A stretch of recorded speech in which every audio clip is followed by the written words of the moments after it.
सुनि केवट के बैन प्रेम लपेटे अटपटे, बिहसे करुणायन चितई जानकी लखन तन। सबसे पहले बच्चों हम लोग इसके कठिन शब्दों के अर्थ को जान लेते हैं। सुनि का अर्थ है सुनकर, बैन अर्थात वाणी, अटपटे अटपटी बातों को कहा गया है, और बिहसे का अर्थ है हंसे।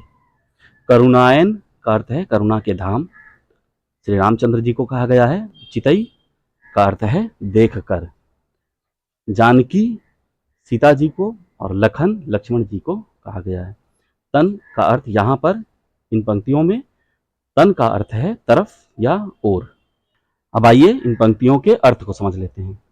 सुनि केवट के बैन प्रेम लपेटे अटपटे, इसका अर्थ है केवट के प्रेम से लिपटी हुई अटपटी बातों को सुनकर। केवट बार बार राम के चरणों को धोने की आज्ञा मांगते हैं। इसके लिए वे जो तर्क देते हैं उन्हीं तर्कों के संदर्भ में यह बात कही गई है। सुनि केवट के बैन प्रेम लपेटे अटपटे, केवट के प्रेम से लिपटी हुई अटपटी बातों को सुनकर बिहसे हंसते हैं। बिहसे करुणायन चितई जानकी लखन तन। केवट के तर्कों को सुनकर रामचंद्र जी की जो प्रतिक्रिया होती है यहाँ उसी की चर्चा की गई है। बिहसे करुणायन चितई जानकी लखन तन, करुणा के धाम रामचंद्र जी सीता जी और लक्ष्मण जी की ओर देखकर हंसते हैं। कृपा सिंधु बोले मुस्काई, सोई करू जहीं तब नाव न जाई, बेगी आनु जल पाए पखारू, होत विलंब उतार ही पारू। आइए इसके कठिन शब्दों के अर्थ को समझ लेते हैं। कृपा सिंधु का अर्थ है कृपा के सागर, यहाँ रामचंद्र जी को कहा गया है। मुस्काई का अर्थ है मुस्कुराकर, बोले मुस्काई अर्थात मुस्कुराकर बोले, हंसते हुए बोले। सोई करूं वही करो या वैसा ही करो, जेही जिसने की, तब तुम्हारा। वेगी का अर्थ है तेज गति से, अत्यधिक वेग से। आनु का अर्थ है लेकर आओ। विलंबु का अर्थ है विलंब या देर। आइए इन पंक्तियों के अर्थ को समझ लेते हैं। कृपा सिंधु बोले मुस्काई, अब आप समझ गए होंगे इसका अर्थ। कृपा के सागर श्री रामचंद्र जी ने मुस्कुराकर कहा।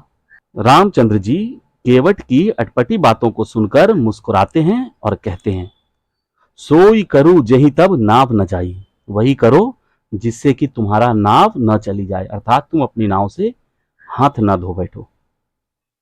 रामचंद्र जी के कहने का आशय यह है कि यदि तुम्हें लगता है कि मेरे चरणों को धोए बिना नाव में बैठाने पर नाव से तुम हाथ धो बैठोगे तो ऐसा न करो।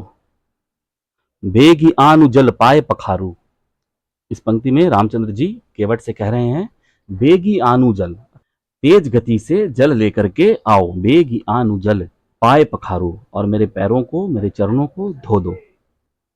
हो तो विलंब उतार ही पारू, विलंब हो रहा है, देर हो रहा है, जल्दी से मुझे नदी के पार उतार दो। जासु नाम सुमिरत एक बारा, उतर ही नर भव सिंधु अपारा, सोई कृपालु केवट ही निहोरा, जे ही जग किए तिहु पगह ते थोरा। आइए इसके कठिन शब्दों के अर्थ को जान लेते हैं। जासु नाम का अर्थ है जिनके नाम, सुमिरत स्मरण करने पर, याद करने पर, जपने पर। नर का अर्थ है मनुष्य। भव सिंधु का अर्थ है भवसागर, जीवन रूपी भवसागर। निहोरा का अर्थ है ताक रहे हैं।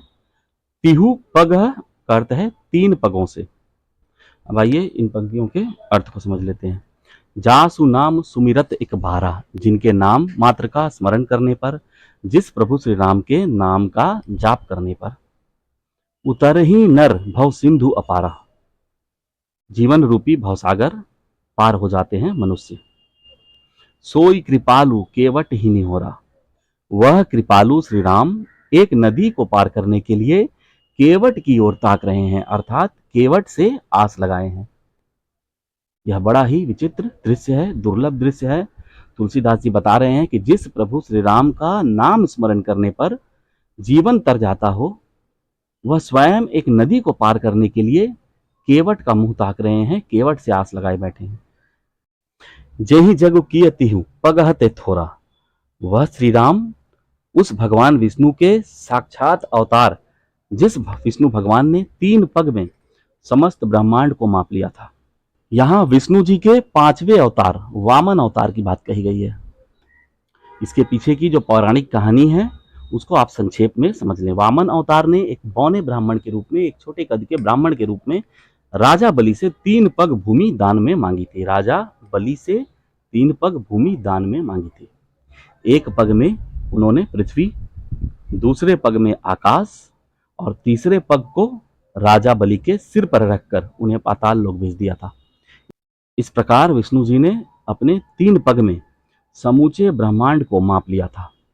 इसी अद्भुत और चमत्कारिक घटना की चर्चा करते हुए तुलसीदास जी कह रहे हैं कि उसी विष्णु भगवान के अवतार श्री रामचंद्र जी एक नदी को पार करने के लिए एक साधारण से केवट पर आश्रित हैं।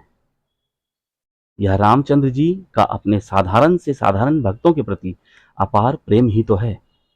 नहीं तो नदी तो क्या, समुद्र को भी पार करने में श्री राम स्वयं सक्षम है। यह तो रामचंद्र जी यह दिखाना चाहते हैं कि सच्ची भक्ति पूर्ण समर्पण में है। भक्तों को अपना समर्पण दिखाने का अवसर देना और भक्तों के प्रति अपना अपार स्नेह दिखाने का एक तरीका है। इस वीडियो में बस इतना ही। आगे की पंक्तियों को हम लोग नेक्स्ट वीडियो में पढ़ेंगे। विशेष की अगर हम बात करें तो जिन पंक्तियों को हमने पढ़ा है, भाषा की अगर बात की जाए तो पूरे काव्य की ही भाषा अवधि है, पहले ही बता चुका हूं। और अलंकार वगैरह की अगर बात की जाए या छंद, कौन सा पद किस प्रकार का छंद है, यह सब बातें आपको पहले तो काव्य को पढ़कर स्वयं समझने का प्रयास करना है। इसके अलावा जो कुछ भी इससे प्रश्न बनते हैं वो सभी आपको प्रश्न उत्तर वाले वीडियो में मिल जाएंगे। यहाँ तक अगर आपको कोई बात न समझ में आई हो तो आप कमेंट करके अवश्य पूछ सकते हैं। धन्यवाद।